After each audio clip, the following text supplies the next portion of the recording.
things that surprised me more than anything about them kind of rebooting the expanded universe was that one of their first courses of action was to cancel what they had stated was the kind of the starting point for the new expanded universe, which was Clone Wars. Yeah. So Clone Wars had been going at that point for kind of 4 or 5 years. Yeah, it was well into season 5, maybe season 6, and they said Clone Wars is still going to be classed as part of the official canon.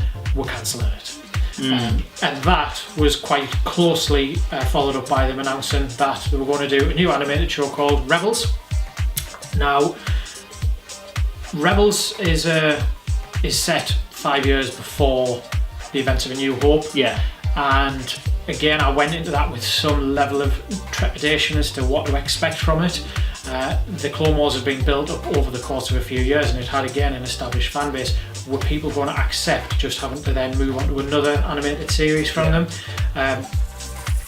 I've really enjoyed Rebels. Yeah. And the reason I think I've really enjoyed it is one of the reasons that I couldn't get into the Clone Wars. So I've tried the best that I can over the past 4 or 5 years to keep up to speed with most of the expanded universe, and I've tried 3 or 4 times to get into the Clone Wars, and I couldn't, and I wasn't really able to figure out why until I started watching Rebels, and it became very apparent quite quickly. With Rebels, there's the element of the unknown in it. We've got brand new, an entire ensemble of new characters, people we don't know where these people come from, and more importantly, where are they going? We don't know where they're going. Clone Wars, there was never a sense of dread, a sense of urgency, because you knew these were characters, you knew who was going to go through to Revenge of the Sith, so there was no tension. So we've got Obi-Wan Kenobi in this perilous situation, okay, but it's really not perilous because we know he's going to survive. Rebels, it's immediate, it's more interesting immediately because it's people we don't know, where have these people come from, where are they going, and my kind of mind immediately started with, well, will these characters, will they maybe fit into episode 7 in some way? I mean, Ezra is the same age in Rebels as Luke would be at that point. And one of the things that I found interesting is that they mentioned in one of the episodes that Ezra had been born on the day that the Empire was formed. That's right. I don't know if Revenge of the Sith is all meant to happen in one very quick, continuous timeline, but that would mean that the twins were born on the day the Empire was formed as well.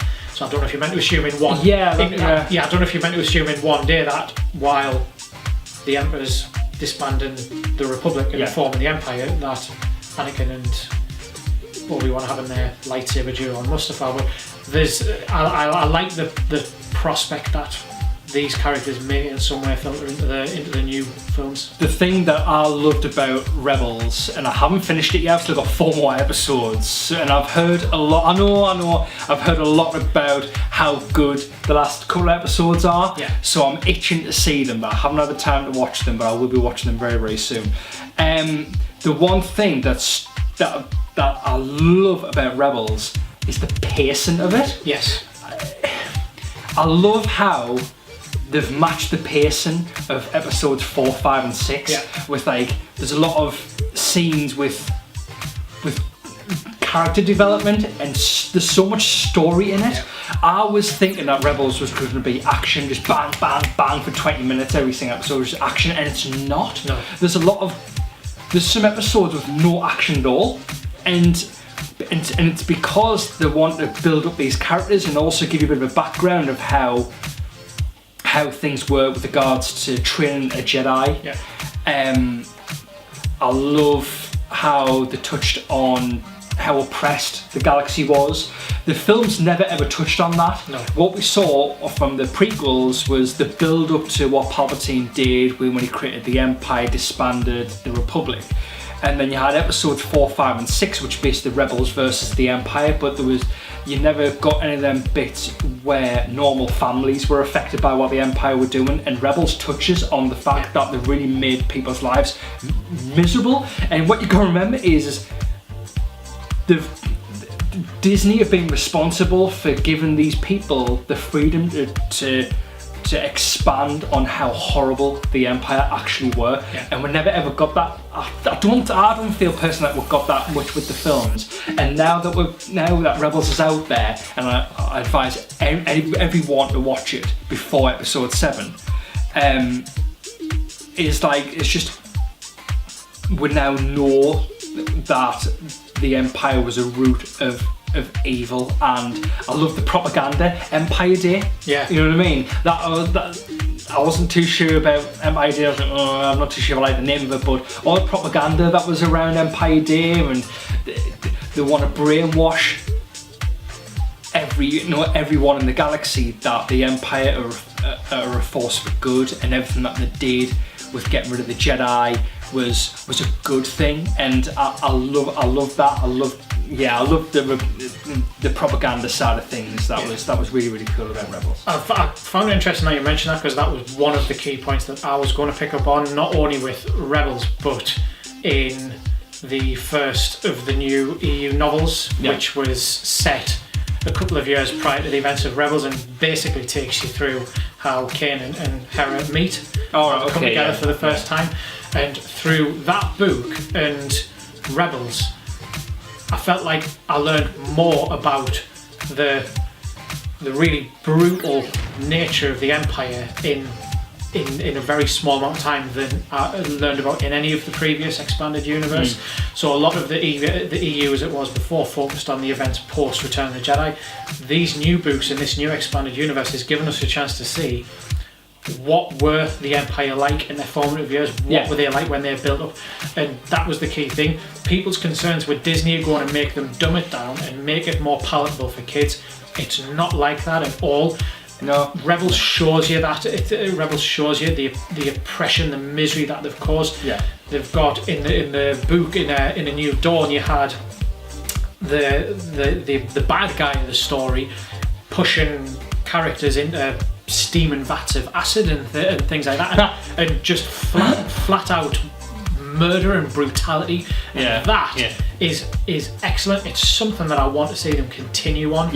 Because I feel like, and obviously I'm not going to go into the spoilers that you've not seen it, but no. Season 1 ends in a very, very defined way that opens up the possibility for Season 2 to really go into more about what the Empire are like, and the capabilities of the Empire, and that's something that I'm really, really looking forward to.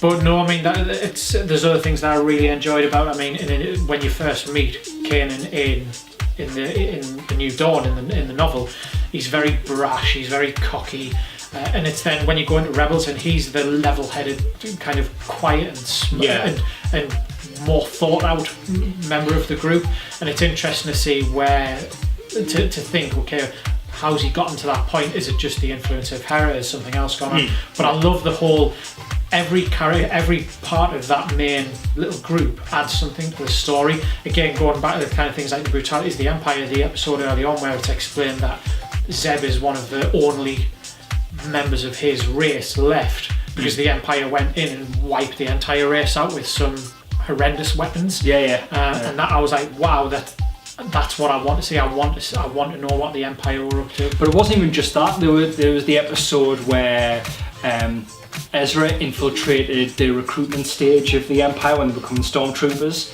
and then later on you find out that these kids have been brainwashed into thinking that they're doing something good, and they actually kidnap the kids and never see their families again. That's brought up where one of the characters, I forgot what his name is, but he's looking for his sister because he can't find her. He's been taken away by the Empire. You've got the other kid on there who said, who's your only family? Like, who's your family? Oh, I've only got my mum. Right, okay, well, if you stay here, you'll never ever see your mum again.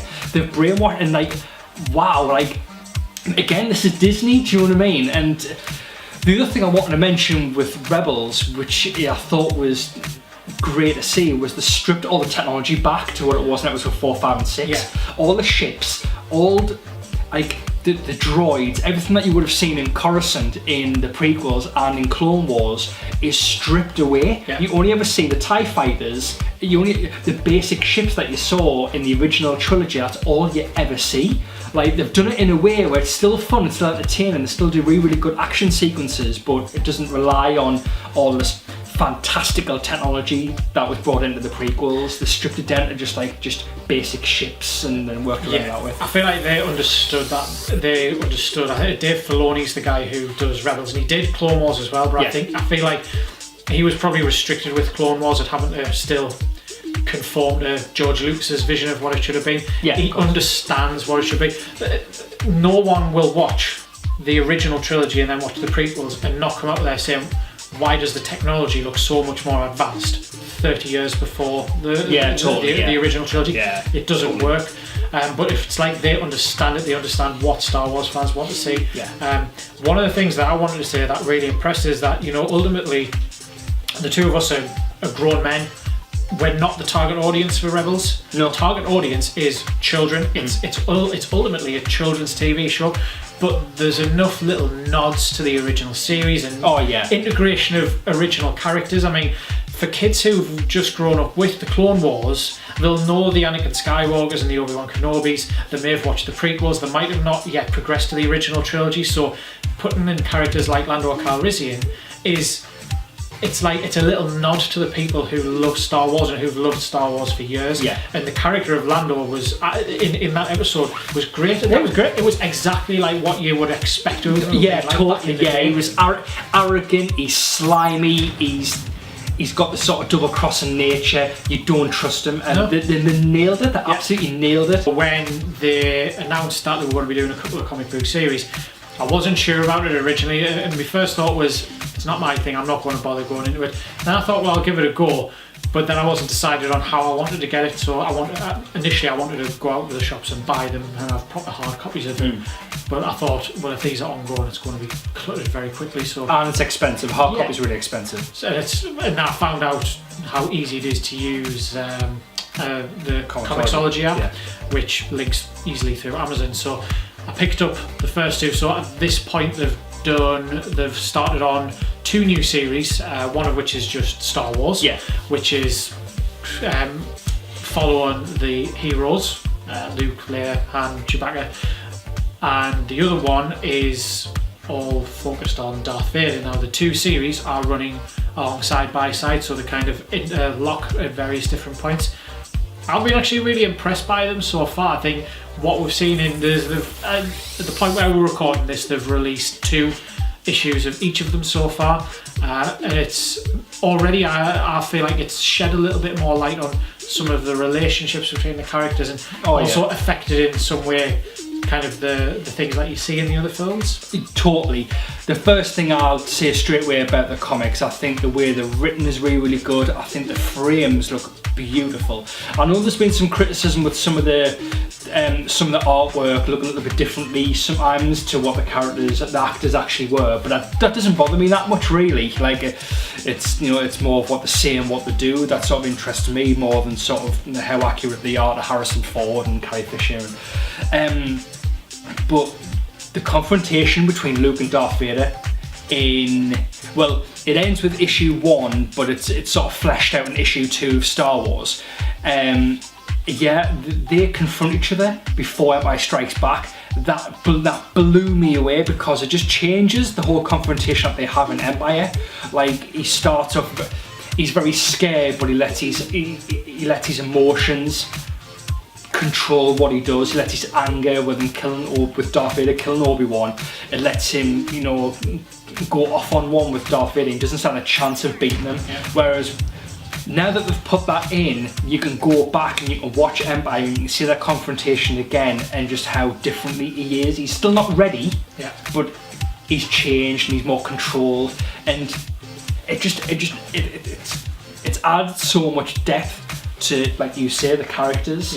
It's touching on things that we haven't seen as well, like Emperor Palpatine's reaction to the Death Star being destroyed, which we never see it. We're seeing briefly in Empire Strikes Back, then obviously he's in Return of the Jedi quite a bit, Palpatine, but we never knew how he felt about what happened with the Death Star. We never knew what the implications were of the Death Star being blown up. And in Darth Vader issue 1, he goes into detail about what's happened with them, how damaging it's been to the Empire.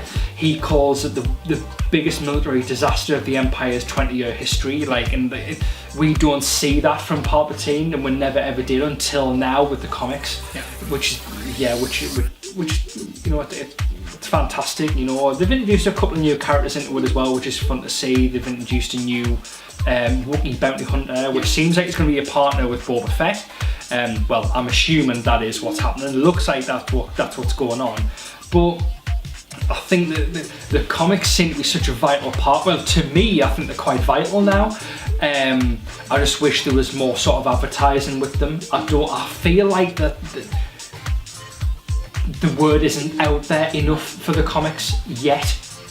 There will be, I'm hoping there will be eventually, but I feel like I want more people to read these. I feel like they're going to be missed out. I feel like people are just going to sort of let it go by. Oh, it's a comic, not interested, and miss out on it, and people really shouldn't do that. No, it would be a massive shame for them to miss out on it, because, like we've said there, it's already added more to the original trilogy, and in particular the evolution of the characters between A New Hope and Empire Strikes Back than we had previously. One of the things that I'm really interested in is how brutal Darth Vader is in this new one. So he's just snapping necks of his own people. So then, expanded universe. So new characters, new stories, intertwining them with the films. I'm pretty excited. Yeah. I'm excited to see what they do with season 2 of Rebels, even though I haven't watched the finale yet. I'm excited to see what they do with the books and the comics and the games as well. They've been quite hush about the games at the minute. So yeah, things are looking good. What do you think? I think they've started in all the right ways. They've done a really engaging animated show. The way that season 1 ends, and particularly how the possibilities it opens up for season 2 are fantastic. So I'm itching to see it. I'm dying to see it. The comics have started really, really well. I'm enjoying that. The books, which a lot of people like, the books are the one side where I would say that it probably needs a bit more work at this point. I mean, we've only got 3 expanded universe books out at the moment. Yeah. I think for me, the only thing I would say is I think it feels like they're maybe treading water at the moment until episode 7's out. Yeah, they might because be, I think they don't want to do too much, which is going to reveal too much about episode 7. Once episode 7 is out and we know where the characters have been in the last 35 years, they're then going to have the flexibility and the freedom to open it up, say, right, this is where they are now, this is how they got to that point. So once we start to give them that freedom, I think it's going to absolutely take off and it's going to be absolutely excellent, and I'm really excited to see where they go. 2016 is going to be a pretty busy year for us, I think, with all the extra stuff they're going to be announcing. Especially when episode 7 comes out. Can you imagine all the stories that's going to happen in between 7 and 8 that they're going to start talking about? So it's looking good. So thank you for joining us. That was quite a good conversation. We love it. Star Wars and talk Star Wars for hours. You know what I mean? I can't believe we've fitted that into about half an hour, which sucks, but there we go. But thank you so much for watching. We really appreciate all the kind words, all the comments, and please subscribe to our channel. There's going to be a lot more content coming up, especially Star Wars based as well. We're not ready to announce it just yet what's happening. We're still starting to flesh out some of the ideas that we've got for it, but it's going to be pretty good. So any Star Wars fans out there, please subscribe to our channel. You're going to be excited about what we're going to be doing. So yeah, so you can follow us on Twitter at Team Clot, just so you can keep up to date with what's going on with us, what plans we've got. You can follow Graeme at GrimmyD1. You can follow me at the Digital MB as well. So until next time, this is Team Clot. Thanks very much. Cheers.